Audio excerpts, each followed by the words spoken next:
good to be here. And I'll say my speech.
I was quiet for a bit.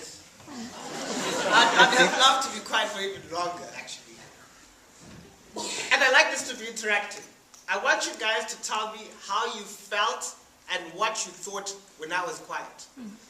Like one brain, so like one person, right?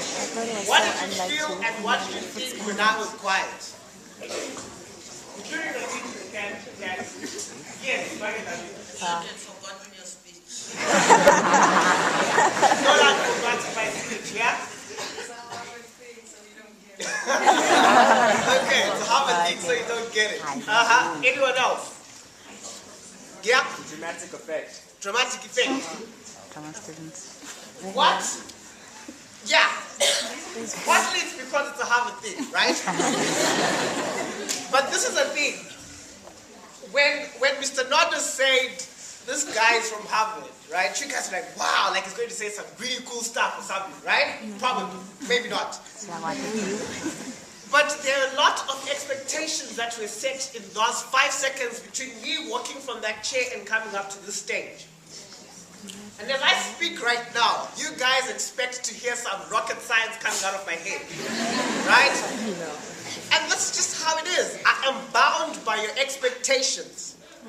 If I don't deliver in the next 10 minutes, you guys are going to be talking about me for the rest of the day. How the hell did that guy get into Harvard?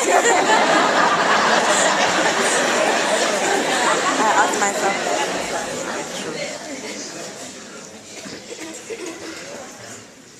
I was nervous. I knew I was going to be speaking 3 months ago. And I decided 3 months ago that I was going to have that silent moment. And even yesterday, when I was coming here, I was nervous about what was going to happen. I had no idea what was going to happen. I thought maybe Mr. Wells was going to stand up and say, shh, keep quiet. Like, you know, he's going to say something. I don't know, right? But I didn't know what was going to happen. And that's my point. In life, wherever you go, there's so many expectations, right? People see you as an Asian and they expect that you're going to get all A's. For example, right? People see you as something and they expect something from you.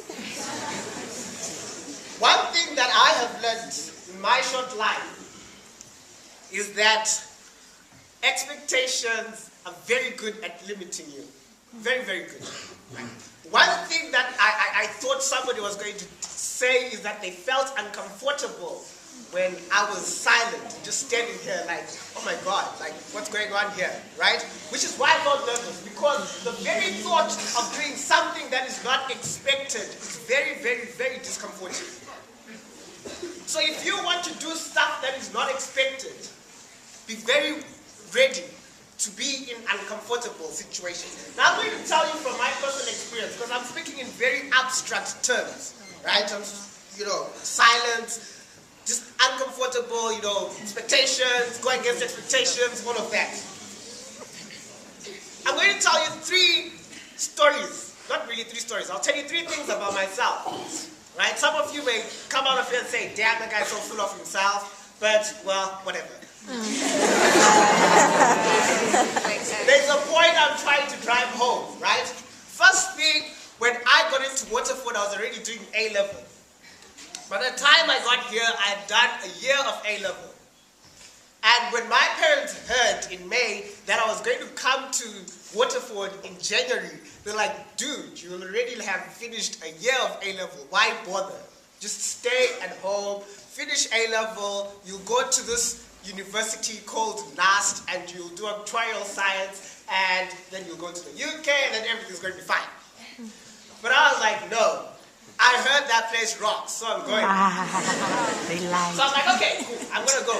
And then, I had to call my mom because she's very Christian. And they're like, we don't know where you're going. So I had to call my mom, tell her about Moses. He went for 40 years. They didn't know where he was.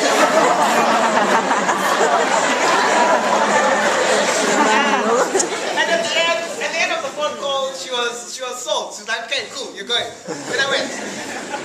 So that was the first step. Doing what my parents didn't expect me to do, right? Well, now I'm a very obedient kid because, I've got what I want. So now I have no issues with them. I never had, actually. So that's one example. I did what I expected. I came here. Really cool stuff happened. Absolutely love my stay here, which is why I'm very willing to travel about 22 hours to get here, spend 36 hours, and then travel another 22 hours to go back home. Okay, that's one. Crazy, not very crazy. Second, extended essays, IBs write extended essays. I was doing maths, physics, chemistry, it's not amazing, believe me. Economics, English, and Spanish. And I decided to do my extended essay in social and cultural anthropology.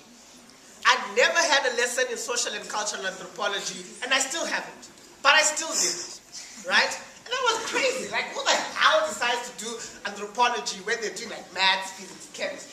You don't do that, right? You're supposed to write something, I don't know, something. But I wrote it, and guess what I got? I got a C.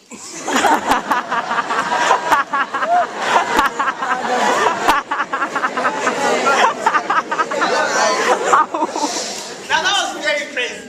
Very, very crazy. But it's okay. Because now I'm doing social studies, right? Which is kind of weird. Who goes to Harvard and does social studies? Someone's like engineering or medicine, right? That's another crazy decision, right? But I'm very happy with that, with my crazy decision, because it's got everything to do with what I want to do later on. So basically, point is, I did a crazy decision, extended essay in anthropology, and now it has literally shaped what I'm going to do for the rest of my life, right? As in, I'm happy with social studies. Don't even try talking math or calc or engineering to me, because I'm going to tell you to go to Miss Alexander or something. Right? It's just not my cup of tea. And if I hadn't done the crazy decision, I think I'll be very, very, very, very sad doing calculus right now. Right? No offense to Mr. Alexander. I loved your class. Now, another crazy thing. When I was a freshman, which is first year, I guess you guys know that. When I was a freshman, I decided to take a graduate school course, right? So I decided to go to this class, and they're just master students all over, 50-year-olds, 60-year-olds. And I didn't even take it for credit. So I was taking 5 courses, 4 courses undergraduate. The 5th course was a graduate school class. And for no credit. And I put so much effort in that one class than my other 4 classes combined. Right? I'd sleep very late just doing reading for this graduate school course. For no credit. And if you look at my transcripts, if you look at my grades, I got the lowest grades in that semester. Because I was just putting so much effort into this class which I wasn't getting any grade for. Super crazy. Who does that? First year student, right?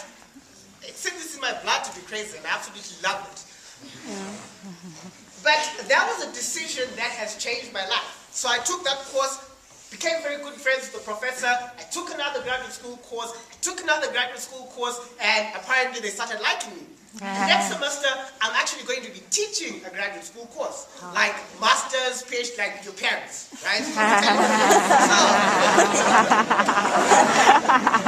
this is, leadership. So I'm in a leadership class. But the way I see it, it all started from making that crazy decision, I'm going to take a graduate school class, I'm going to put so much effort into it, and I'm not going to get a grade for it. Right? So when I look at my life, I just see a series of crazy decisions. Crazy, crazy, crazy decisions. But I believe they've got me where I am. If where I am is anything to be, marvel about. Right? So my biased advice to you is, if you want to do anything for yourself, just do crazy stuff. Right?